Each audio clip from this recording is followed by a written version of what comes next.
भारत में हमेशा ही दो विचारों का प्रतिक्रांति रही है। एक समण परंपरा, एक वमन परंपरा। समण स्वतंत्रता, समता, बंधुत्व और नैतिक आचरण पर बल, इन वो समण परंपरा के मूल सिद्धांत है। रविदास जी एक तरह से करुणा, प्रज्ञा और शील के संवाहक है, जो कि तथागत गौतम बुद्ध जी का भी एक संदेश देती है। एक हमारे समाज में अगर हम समता मूलक समाज की स्थापना चाहते हैं तो ये सही मायने में रविदास जी महाराज का एक सपना पूरा होगा, जो उन्होंने देखा था कि मैं ऐसा समाज बनाऊं जो समता मूलक हो, बंधुत्व पर हो, स्वतंत्रता पर हो, जिसमें कोई दुखी ना हो। उस तरह की उन्होंने समाज की कल्पना की थी। उन्होंने यहाँ पे बता रहे हैं, थोड़ा मैं भी उसी में बताने की कोशिश करूँगा।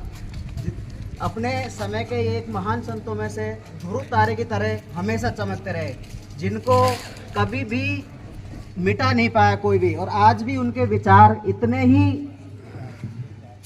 प्रेरक और आदर्श हैं कि जिन पे चलकर एक उनके सपनों का भारत काम कर रहा है।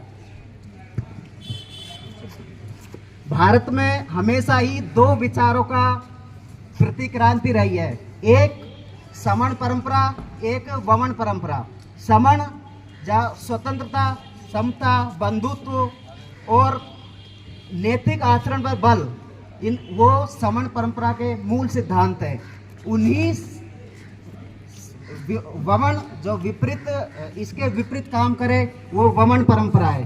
तो जो समण परंपरा है उसी को आदरणीय रविदास जी महाराज, संत रविदास जी ने आगे बढ़ाया। समण परंपरा के आधार पर ही मनुष्य समझा जाता है। जो लिंग भेद है वो नहीं, इसमें कोई लिंग भेद नहीं होता। कोई नारी या स्त्री पुरुष दोनों एक समान समझे जाते हैं।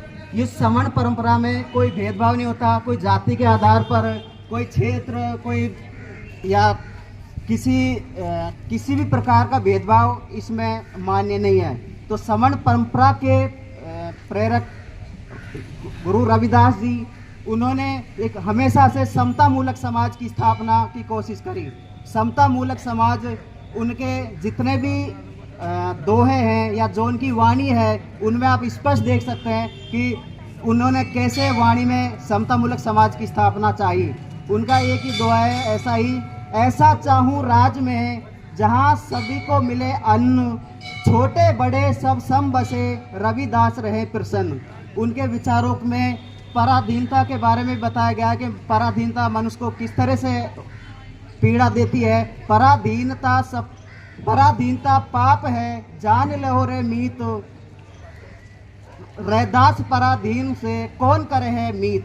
इस तरह की वाणी जो आज भी उनकी प्रेरणा देती है, इन्हीं प्रेरणा के कारण आज भी वो उतने ही आदर्श और ध्रुव तारे की तरह सभी के भी दिलों में बैठे हुए चमकते हुए तारे हैं वो, जो आज भी उनको कोई भुला नहीं पा रहा है। अपने टाइम के इतने संत थे, लेकिन जिस तरीके से उन्होंने अपनी मीठी वाणी के द्वारा सभी को जोड़ा, ना कि कोई ऐसी वाणी उन्होंने प्रयोग नहीं की जो लोग बागों को तोड़े।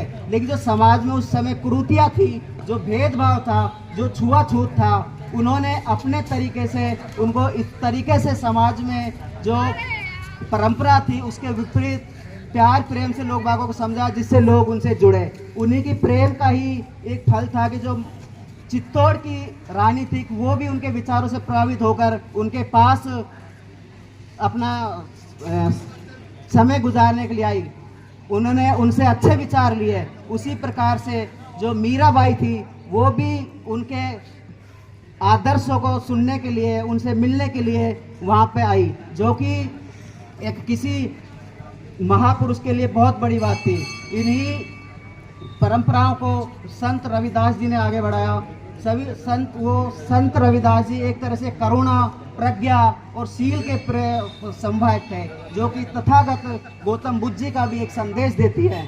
एक हमारे समाज में अगर हम समता मूलक समाज की स्थापना चाहते हैं तो ये सही मायने में रविदास जी महाराज का एक सपना पूरा होगा, जो उन्होंने देखा था कि मैं ऐसा समाज बनाऊं जो समता मूलक हो, बंधुत्व पर हो, स्वतंत्रता पर हो, जिसमें कोई दुखी ना हो, उस तरह की उन्होंने समाज की कल्पना की थी। उन्होंने हमारे समाज में व्याप्त बहुत सी जो आज शराब वगैरह नशाखोर की जो परंपरा है उसको लिए भी उन्होंने काम किया। जैसे उनके दोहों में बोला था कि रैदास मधुरा ना पीजिए जो बार बार चढ़ जाए, नाव महर्ष पीजिए जो चढ़े ना उतर पाए।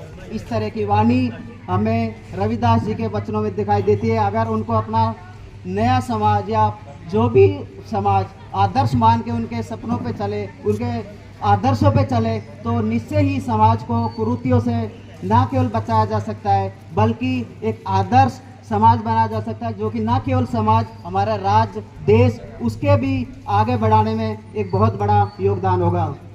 जय भीम, जय भारत।